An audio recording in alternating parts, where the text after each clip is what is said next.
ಎಲ್ಲರಿಗೂ ನಮಸ್ಕಾರ. ರಂಜಿತಾ ಕಿಚನ್ಗೆ ಸ್ವಾಗತ ಸುಸ್ವಾಗತ. ನಾನು ಇವತ್ತು ದೋಸೆ ಮಾಡಾಕತ್ತೀನಿ ನೋಡ್ರಿ. ಈ ವಿಡಿಯೋ ಫಸ್ಟ್ ಟೈಮ್ ನೋಡಾಕತ್ತಿದ್ರೆ ನನ್ನ ಚಾನಲ್ ಸಪೋರ್ಟ್ ಮಾಡಿರಿ, ಲೈಕ್ ಮಾಡಿರಿ, ಸಬ್ಸ್ಕ್ರೈಬ್ ಆಗ್ರಿ, ಬೆಲ್ ಬಟನ್ ಒತ್ತಿರಿ. ನಾನು ದೋಸೆಗೆ 4 ಗ್ಲಾಸ್ ಆಗಷ್ಟು ಅಕ್ಕಿ ತೊಗೊಂಡಿನಿ ರೀ, ಸ್ವಚ್ಛಂಗೆ ತೊಗೊಂಡಿನಿ. ಮತ್ತು ಉದ್ದಿನಬೇಳೆ 1 ಗ್ಲಾಸ್ ತೊಗೊಂಡಿನಿ ರೀ. ಅರ್ಧ ಕಪ್ ಅಷ್ಟು ಅವಲಕ್ಕಿ ಹಾಕ್ಕೊಂಡಿನಿ. ಮತ್ತು ಮೆಂತ್ಯಕಾಳು ಮತ್ತು ಕಡಲೆಬೇಳೆ ಹಾಕ್ಕೊಂಡಿನಿ ನೋಡ್ರಿ. ಸ್ವಚ್ಛಂಗೆ ತೊಗೊಂಬರೋಣ್ರಿ. ಇದನ್ನು ಸ್ವಚ್ಛಂಗೆ ತೊಗೊಂಡು ಬಂದಿದ್ದಾಯಿತು. ಈಗ ಸಂಜೆಗೆ ರುಬ್ಬಿ ಬಿಟ್ಕೊಂಡಿನಿ ನೋಡ್ರಿ. ಇದಕ್ಕೆ ಸೋಡಾ ಮತ್ತು ಉಪ್ಪು ಹಾಕ್ಕೊಂಡು ಇಟ್ಕೊಂಡಿನಿ ರೀ. ಇದಕ್ಕೆ ಈಗ ಬೆಳಗ್ಗೆ ಆಗನ ಇದನ್ನ ದೋಸೆ ಮಾಡ್ಕೊಳ್ಳೋಣ್ರಿ.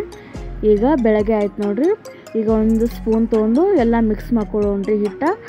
ಈಗ ಮಿಕ್ಸ್ ಮಾಡ್ಕೊಂಡಿದ್ದಾಗನ ಸ್ವಲ್ಪ ಸಕ್ಕರೆ ಹಾಕೊಳ್ಳೋಣ್ರಿ. ಸಕ್ಕರೆ ಹಾಕೊಳ್ಳೋದ್ರಿಂದ ಸ್ವಲ್ಪ ಕಲರ್ ಚೆನ್ನಾಗಿ ಬರ್ತೈತಿ. ಈಗ ಹಂಚಿಟ್ಕೊಂಡು ನೋಡ್ರಿ, ಹಂಚ್ ಮ್ಯಾಗ ದೋಸೆ ಹಾಕೊಳಕತ್ತೀನಿ ನೋಡ್ರಿ. ಸ್ವಲ್ಪ ಎಣ್ಣೆ ಹಾಕೋದ್ರಿ ಅದಕ್ಕೆ ನೋಡ್ರಿ, ಚೆನ್ನಾಗಿ ಬರ್ತೈತೆ, ಚೆನ್ನಾಗತ್ತವು. ನಿಮಗೆ ಮಸಾಲೆ ದೋಸೆ ಅಂದ್ರೆ ಮಸಾಲೆ ದೋಸೆನೂ ಮಾಡ್ಕೋಬೋದು ನೋಡ್ರಿ. ಇನ್ನೊಂದು ಹಾಕ್ತೀನಿ, ಇದು ಚೆನ್ನಾಗಿ ಬರ್ತೈತೆ ನೋಡ್ರಿ. ಗರಿ ಗರಿ ಆಗಿರ್ತಾವ್ರಿ, ಚೆನ್ನಾಗತ್ತವ್ರಿ. ಈ ವಿಡಿಯೋ ಇಷ್ಟ ಆದ್ರೆ ನನ್ನ ಚಾನಲ್ ಸಪೋರ್ಟ್ ಮಾಡಿರಿ, ಲೈಕ್ ಮಾಡಿರಿ, ಸಬ್ಸ್ಕ್ರೈಬ್ ಆಗ್ರಿ. Thank you.